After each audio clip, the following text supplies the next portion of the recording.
To another stream. Today we're doing another update on the In the Beer Garden. Talk a little bit about where we are, what's kind of happening, what the progress is with the event at the moment, and just basically what's going on right now. And yeah, we're kind of documenting and we're kind of doing these updates to kind of document the whole progress of In the Beer Garden. And I guess we can have it as something to look back on as well. So for people who are not aware of what In the Beer Garden is, and there'll be a lot of people that follow this channel and my other social medias, and they won't have a clue about what it is. And the mad thing is a lot of people still don't even know that it's my thing. Like, it's a mad thing. So, like, I've actually had people, like, congratulate me on, like, oh, well done on the booking.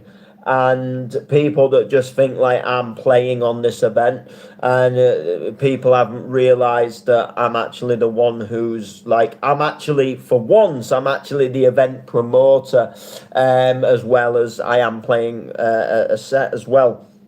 But for people that don't know what it is, I have spoken on previous streams, like the full in-depth story of how it kind of came about.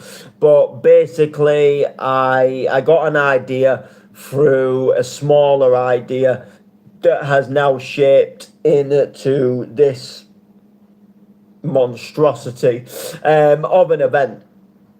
Now, I don't like to big myself up too much because I'm not that type of person, but I have genuinely already created something quite magical that I didn't even think that I would be able to create when I first got the idea. So that's kind of how it came about. So what is In the Beer Garden, just quickly and briefly for people that don't know? So In the Beer Garden is a small outdoor event stroke a small festival that is coming to the beer garden of the Tiger Inn in Driffield on the bank holiday Sunday, so on the 30th of August, the bank holiday Sunday,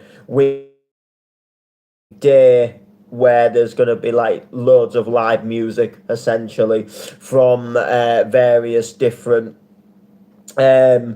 musicians, singers, and then there is going to be DJs that take over the night and go into like the evening section, and then there is like literally going to be just a really cool sort of event basically that is even going to have an after party. And I have just realized it's actually just creased me up a little bit. I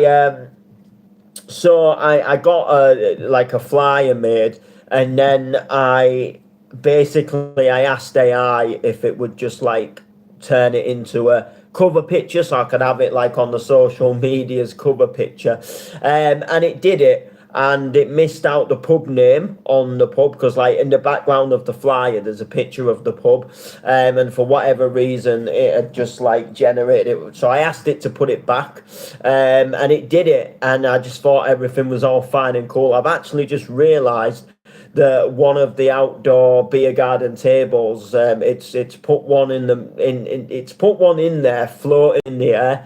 It's actually quite funny, to the fact that I actually don't want to change it, just because I think it's quite cool and funny, that it's there and it's just kind of like it's floating in the air. So yeah, so that's kind of what it is. So the 30th of August we have an afternoon of live music. It starts at 3 o'clock, finishes at 10 o'clock at night, which is basically like where we're kind of just scratching the surface of like it's too late to have music outside. So I think the like official limit is like you basically can't have music outside like after 11. I think that's kind of like where the law policy comes in. But I think, you know, around like 9, 10 o'clock, people can get a little bit like, oh, it's a bit loud. I know that like fairgrounds and things like, you know, UK fun fairs have had to drop music down to a halt. But we're just having one PA system in a beer garden of a pub that is situated in the main street in the main town.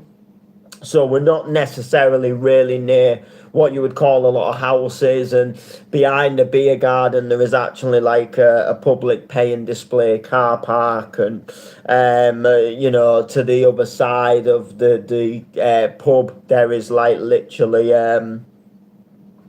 like shops and businesses that are not going to be open at that time of night. So the only thing you're going to really have is you might have the odd person that lives in a flat above a shop, but like I wouldn't really say it's going to be like too much of an issue. So with that being said, hopefully you know, like having it till 10 o'clock isn't going to cause any sort of form of you know, annoyment to anybody. Hopefully no one's going to get annoyed by it. We're finishing at 10, and there's just going to be a few DJs on. It's going to be nothing absolutely mega wild, but it is going to be mega wild at the same time. So we start at 3 o'clock with live acoustic singers, and on the lineup we've got Leo and Chaz, a duo that do sort of like rock and like rock and roll, and they sing all kinds of different things. They've done like covers of Teenage Dirtbag and covers of some like older songs as well. You've got Lucy Owens, who sings to like backing music and stuff like that, who is going to come and sing some songs for us. We've got Charlotte Harrison, who is a Driffield singer who has never done a gig before, but sings her own stuff and does some like indie pop covers and stuff like that. And then we have Mike Coolin, who again also sings originals and does some covers and does some like really, really cool stuff. And then we've got the main headliner, who is a guy called Charlie Hogg, who basically does like a Clubland Unplugged acoustic set. So he sings like all the 90s dance. So imagine tracks like Pump Up the Jam and Mr. Vane, and then like tracks like Take Me to the Clouds Above, and it's all sung acoustically with him playing guitar and singing. So he's going to do something absolutely amazing with that, and he's going to kind of like be a really good transition from when we kind of move from the singers or into the DJ section, because he's going to kind of like, you've kind of got the other singers that are going to absolutely smash it out the park. Some of them will be a little bit chilled out to start the event off, where you've got like the so you've got the kind of like, you know, people are just having a drink, people are just sitting down kind of thing. And then when Charlie comes on, that's going to be kind of like, right, you know, people have had a couple of drinks by then, it's been a couple of hours, let's get people up, let's get people dancing, and let's get people absolutely enjoying the vibe and proper going for it, which is going to be really, really good. And then the DJs are going to come on, and that's when you know, it's gonna, the sun's going to be less out, it's going to start getting dusk sort of around that sort of like 8, 9 o'clock, because I think by that point we'll have had the longest day, where it's like daylight for the longest, and it'll be starting to come back. And I always remember it, that like the date we put it on, I always kind of remember it sort of very well, because when we used to go to the Isle of Man for the Manx, which was in late August, it was like the week before this event is due to take place, but we were there for the week, so we'd come back on that weekend that this event would take place. You can see on like the seafront of Douglas, all the lights come on at night, sort of around that like sort of 8, half 8. It's just starting to get dark a little bit earlier. You don't notice it too much, but it's enough that you do notice that it's getting a bit, darker on a night again. So it'll have that vibe. Hopefully the beer garden will be lit up quite nicely when we do get to those kind of like final moments of being outside. So on the DJ section, we've got myself, we've got Jack K, and then we've got a guy called DJ Readers. So myself, I'm playing a 2-hour set, and the Layman is also going to be hosting my set as well. So I'm doing a 2-hour set, 6 till 8, exclusive Clubland sort of hard dance, sort of just loads of like remixes of well-known sing-alongs and lots of like crowd interactive songs.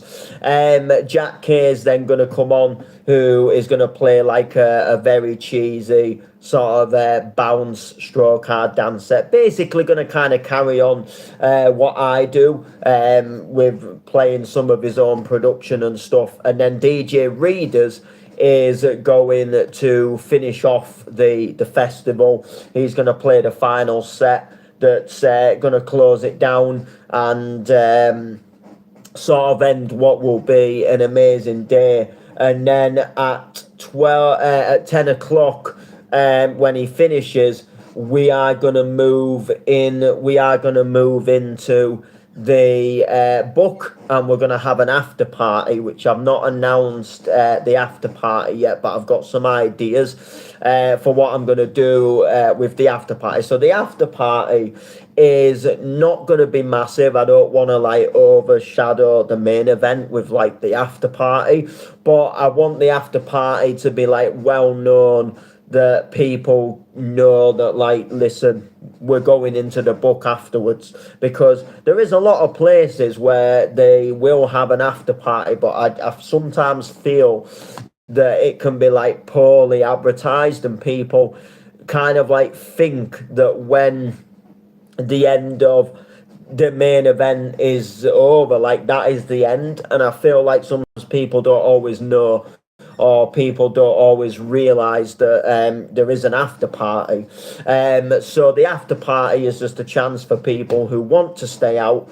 and don't want to go home at 10 o'clock, because 10 o'clock is quite early, although if people have been out since 3 o'clock as well, there will be a few maybe people ready to get a kebab home by that point. But you know, we're keeping the offer open, that we're going into the book, we're going to carry on, and we're going to have an absolutely amazing time in there as well. And we're going to have some DJs on that are going to take us through to the early hours, and then literally that is going to be it. You know, that will sort of like see off hopefully what will be the launch event. So with the after party, it's going to start at 10 o'clock. I haven't currently worked out the logistics of it yet, because there is a slight issue that I'm having at the moment that I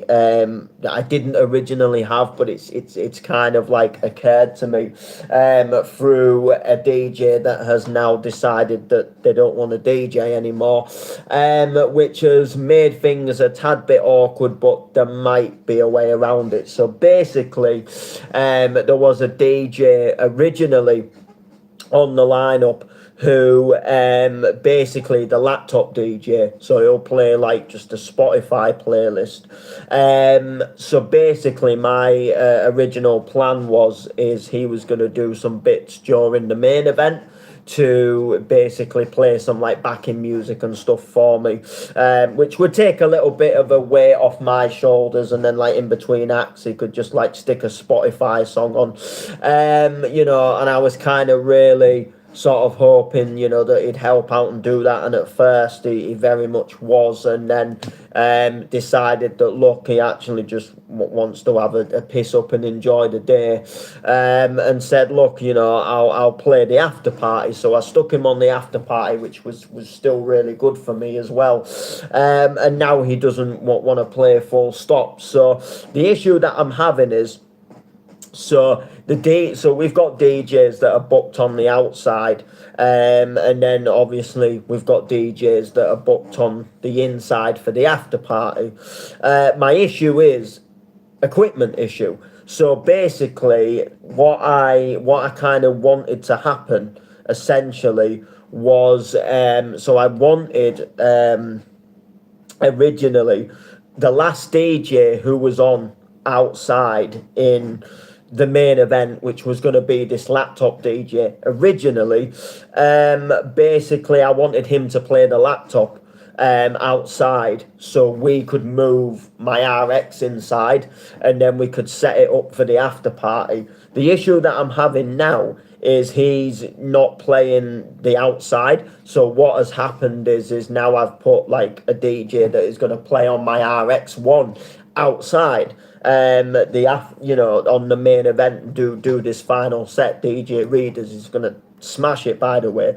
So the issue is that when we finish at 10 o'clock, the after party, it almost is like it can't start at 10 o'clock. So like the issue that I'm having, because what's going to have to happen is basically I need to basically go to the after party place with the equipment at 10 o'clock, like, and plug the RX in. What I may and so like what I was kind of thinking is people like are gonna go over to the after party, and then there's gonna be like maybe like 5, 10, maybe even 15 minutes where people, where there isn't anything happening, and I didn't really want that kind of dead sound. So what I'm maybe thinking is asking, because two of the outside DJs are gonna play in. Well, basically all us DJs we're gonna play inside as well. Plus, I've got another little trick up my sleeve. So I'm gonna maybe ask one of them if they would be happy just to play a few Spotify songs, like just play some upbeat music, while basically like I pack everything down essentially. So maybe like it gets to like 9:45, and then maybe like we take, what was that? I think it was my chair. We take him across, and he just basically gets going on the laptop, essentially, plays some laptop music, and then what will happen is he will then, and then sort of like 10 o'clock, we'll shut everything down. I'll just have to make sure that everything is like all good and peachy, essentially, and basically just take it from there to essentially like, just basically take it from there to we'll just basically take the decks over, and then we can like swap them over, do a quick swap, and then we can get going like with the actual sets again. But that is just something I'm trying to work out. It's just like I say, I don't want that dead audio, where like people move over to inside and then it feels like you're in a normal pub and it doesn't feel or sound like it's the after party. So I'm either gonna potentially see if I can like acquire another set of decks essentially, or I'm just gonna like see if one of the DJs will just jump on the laptop music, just basically like to keep that from having like no dead audio essentially, and that's going to pretty much be sort of like my plan. So the after party, there's going to be myself on it, but I'm not really gonna be on it that much. Like, I'm more just gonna like fill in a little bit because basically, like with this dead audio thing, basically, like I was just gonna jump on for like 40 minutes once we get the decks plugged in, and then from 11 o'clock, 11, 12, and 1, the sets there are going to be acquired to the other DJs, because obviously, like, I'm seeing to the running of the event and everything, and making sure that everything obviously goes as smoothly as possible. And then obviously, with that being said, I just didn't want to like put myself too much on performing as well, because you know it's not about me. So I didn't obviously want that as well. So it's more down to them. Like, I'm gonna do my main showcase on the evening. If I don't really play on the after party, I'm not really asked about that. So 11 o'clock we're gonna have a DJ on, and then 12 o'clock is gonna be a competition winner, hopefully, to a DJ competition that I'm gonna announce on Thursday. So basically, the other guy who no longer wanted to DJ, it left an available slot for somebody to play another slot, essentially, or to play a set on the after party. And I'm not short of people I could ask. I could, there's hundreds of people, well, not hundreds, but there's a good, probably, there's probably a good 10, 15 people I could message if I really thought about it, and asked if they were available to play. And I thought like that would have been a cool thing to do. But then I just thought, like, what could, the event is about giving people opportunities.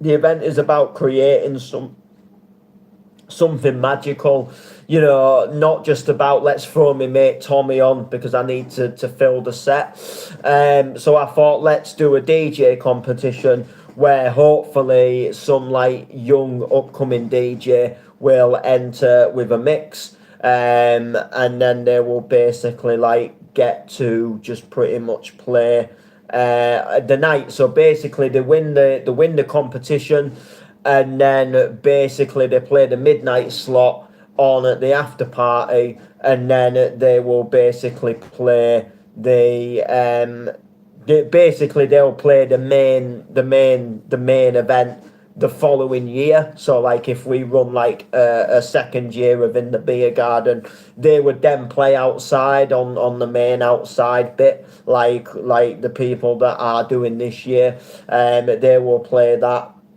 They will play a good set there, and they will get like the opportunity to like maybe close the festival down or something, or they might play like depending how, I mean, I don't know how, we haven't even done this year yet, so I don't know how next year is going to go, if it even is going to go. But they'll win the midnight slot this year. That is like 100% guaranteed. And then they'll also play the main stage next year, providing everything goes well. And I think everything is going to go well this year.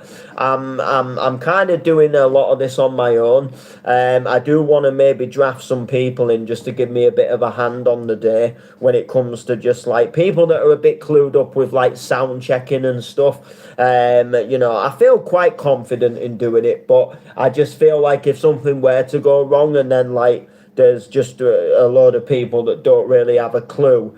So I just want to make sure that like maybe somebody can like give me a hand on just like, getting a guitar level, and making sure. I think I'm pretty confident with it, but I just want to make sure that everybody can like hear themselves, and and people that are obviously watching from outside, who are sat in the beer garden, can hear themselves as well. That is obviously a big thing. So I'm thinking like if I can just draft somebody in who just a friend, because I know a few people who would be maybe just willing to get some, to get some levels and stuff like that. We shouldn't need too much. We should only really need the sound system, and then just a level, just a microphone level, and then basically just a level for the guitar, basically. And hopefully, like, we can just use the same channel. One act basically just unplugs, and then the next act just basically plugs in the same channel with an acoustic guitar. The only thing that slightly worries me is the Charlie Hogg guy has like some kick pedal thing, so I just want to like confirm with him just what he's going to basically be using on the day, because like I'm pretty confident in terms of like just getting the level of an acoustic guitar, but when there's all like different pedals and things, like I'm a little bit not as clued up on that. So basically, like, I just want to kind of like make sure and maybe just find out what his equipment is, and then I can just have a quick look online and see kind of how easy it is to kind of set it up. And then if it is easy enough to set it up, then I know like if I can kind of confidently do it. And then of course we're gonna like switch over to the DJ section around 6 o'clock. It might be just after 6 from when Charlie finishes, and then that's when I'll play my set. And we'll obviously just have to like swap over and put, and obviously like plug the decks in and stuff like that. Which should be all good. That should be all gravy, I think. And then yeah, that will pretty much be sort of really how we roll in terms of the day and stuff like that. Of course, I need to decorate the beer garden. There's like some things I need to do in the beer garden itself. I want to make things quite clear, so I want to obviously like so people know, because I think there's some people that are going to come that have not been to the venue before, so they've not been to the pub before. Some people are going to come from out of town, so like it's just that thing of like, look, the toilets are this way, the bar is this way. We haven't got an outside bar, so the bar inside is like very, very easy to get to. Like, you can get to it easy enough, but it's just, again, if you have that initial signpost, it's going to be like really, really cool in that sense.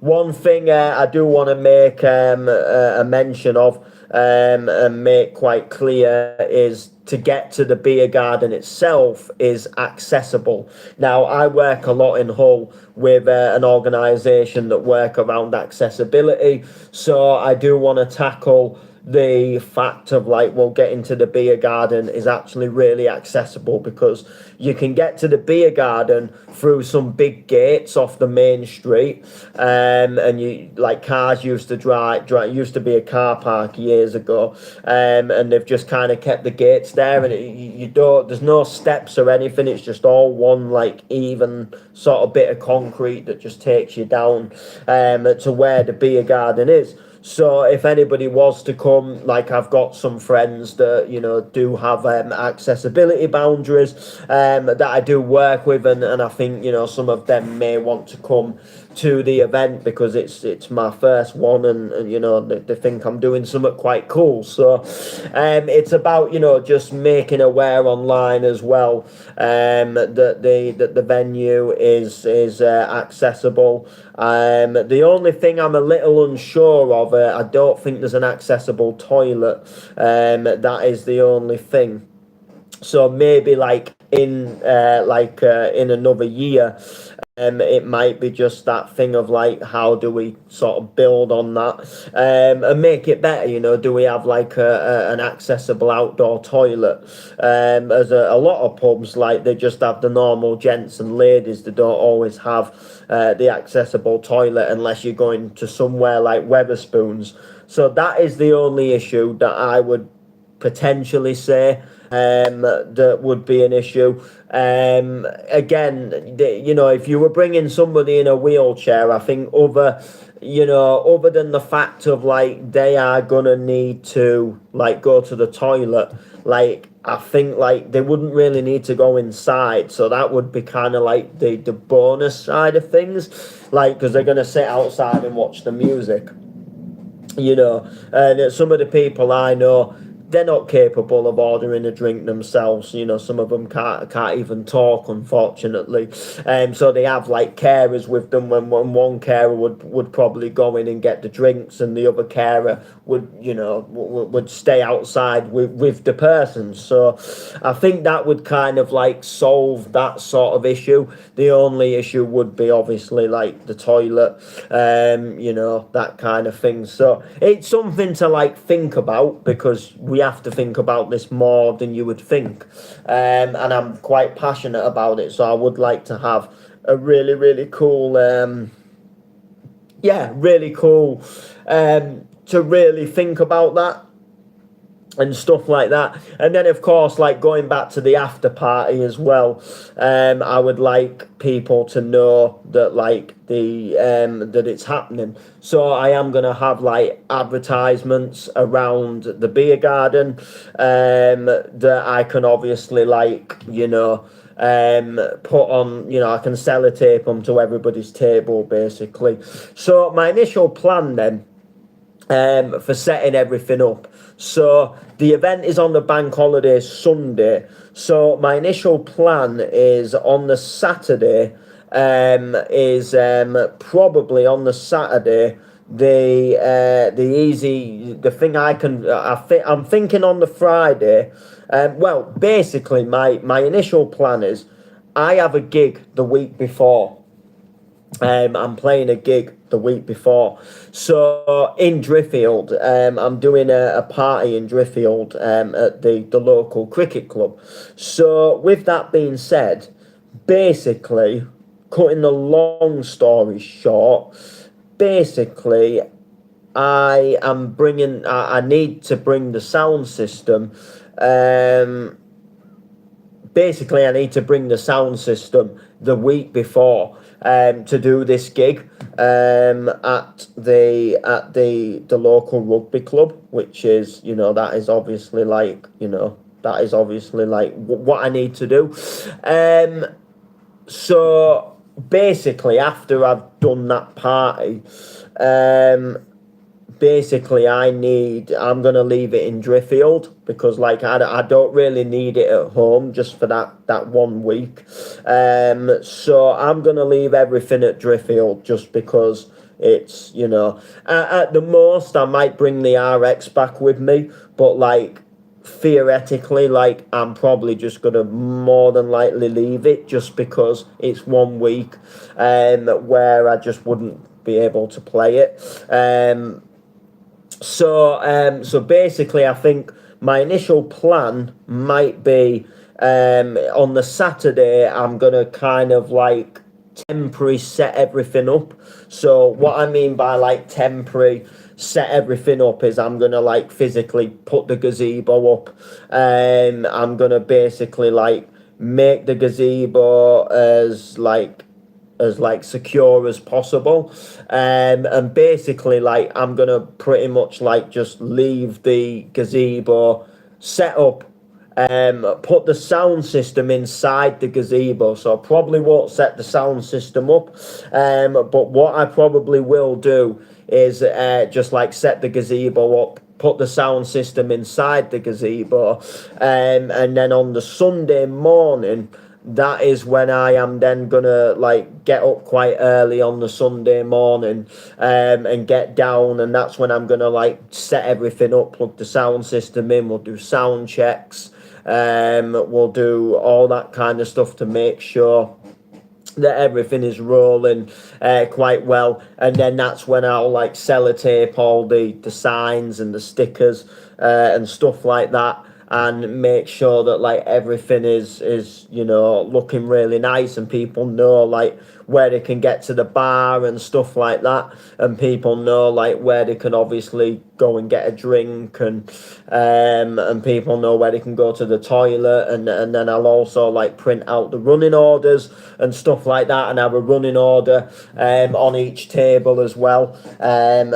Pretty much as soon as the pub's open, I'm going to be in that back, and I'm going to be setting everything up, getting everything ready to roll for 3 o'clock, and then we'll start obviously at 3 o'clock, hopefully, with music probably starting somewhere around 10 past, just to give everybody a chance to arrive. I mean, it's an open beer garden, so people can come whenever they want to come, but it'll just be that thing of like, 5 past just gives more people a chance to arrive who might be coming specifically. For the event, you might get the odd person that basically like didn't even know there was an event on, and they've just come to have a few drinks at the pub and sat outside, and then realised something's going on, and we might stick around for it, kind of thing. As that is obviously a big thing that can happen, and then hopefully we'll get going around sort of like 10 past with the first act. I've got to also like tell everybody, like, I would probably say like when I sort people's times out, I'm probably just gonna like tell people like arrive half an hour before your stage time, or maybe even 45 minutes before you're due to be on, just so like when that person finishes, like the next person is at hand, and we can kind of go like, right, let's get your guitar all plugged in and stuff, and then of course I'm gonna do all the announcements. I'm gonna do all that kind of stuff. The layman did say that he would be happy to do compare for the afternoon, so that would maybe be a cool thing. So maybe I'll like introduce the event, and then I may just like welcome the layman. He's going to be our compare for the day. He's going to do all of our compare. He's going to be our host for the event. Let's make some noise for the layman, and then he can announce like the acts and stuff like that, and get them all. And he might be able to help with the sound a little bit as well. But it might just take a little bit off me if I'm like trying to get a guitar level. He can just announce the act on, and then they can do their thing, and we'll take it from there essentially. And hopefully we'll have a really, really excitingly solid day. So just to mention, I've got a system, so I did say that in the previous stream. I have now potentially acquired a gazebo, which I'm very, very happy about. Now, originally, I was going to buy a gazebo, and I was very, very happy to do that. And then I kind of came to, I guess, the realization that I'm only going to essentially use it once, and then it might not ever get used again. So if we didn't do another event, for example, which I mean, I hope to God we do. I hope this is something that grows. However, even if that was to be so, I wouldn't really use it in between the events that much, if probably not at all. And then I was thinking, like, where do I even store one? So I thought of like going down the route of like, let's just put a feeler out and see if somebody just has one that I can borrow. Only need it for a couple of days. Or just, if they're just happy for me to like have it, because they don't really use it, for as long as I want, then that's pretty cool. But, ideally I was just hoping that I'd find somebody that would just go like, oh yeah, I've got a spare one you can use. And then I'd just be able to lend it, basically. And someone, as a matter of fact, did get in touch, and that they do have a gazebo, and they're very happy for me to borrow it. And I'm potentially picking it up next weekend, which is pretty cool, because I would like to do a test as well. Like, I'm not the best when it comes to setting a tent up. So, like, and sometimes you need a bit of a hand. to set to set gazebo tents up and stuff like that. So initially we'll see what goes down, but initially that is something that could be pretty cool. That we can do a little test, and then maybe we can try and get some music out there prior to the event, and just sort of the feelers of what it'll look like. So that's going to be pretty cool. Or I can even just have a go at putting it up in the back garden at my granddad's, that type of thing. Or essentially, depending where I have it and what happens, can try and put it up somewhere, and we can test what that'll look like. So that should be pretty cool in that sense. And then we should be pretty geared up for a cool day. So I've got the sound system, got the gazebo. The only thing I really need to buy next, in terms of anything to do with the setup, is I'm just gonna need I'm gonna need a really long lead bit, one of them long sort of heavy duty extension leads that you roll out, so we can have it that goes from the main power to roughly where we're going to put the gazebo. Hopefully I can just kind of tuck it behind the gazebo. It can come in from behind the gazebo, and then we can have the other extension leads that will be basically from inside the gazebo itself. And I've got loads of extension leads that I'll probably borrow from home. I've got one that has 1, 2, 3, 4, 5. I've got one that has 6 plugs in it, and I think that will be more than enough. But I'll just pack 3 or 4 different extension leads in, just in case. And that is about the only thing left that I really need to buy for the event. Sound system, gazebo is looking pretty confident. The woman said she'd get back to me, so we'll see. So that is kind of where we're at the moment. So where we are in the timeline frame is we've just announced the full flyer last week. I've done a artist spotlight video showcasing a bit of Charlie Hogg in action. We're announcing the after party information on Thursday, so that is just going to basically be the where the after party is going to be, the time of the after party, and just basically the DJ competition, which is going to be pretty cool, and then pretty much from there on we're going to do more artist spotlight videos, and just some more general what to expect, any questions, do some pretty cool other bits of bobs of content. So with that being said, that is going to do it for this stream. Make sure to comment and share, and we'll see you soon.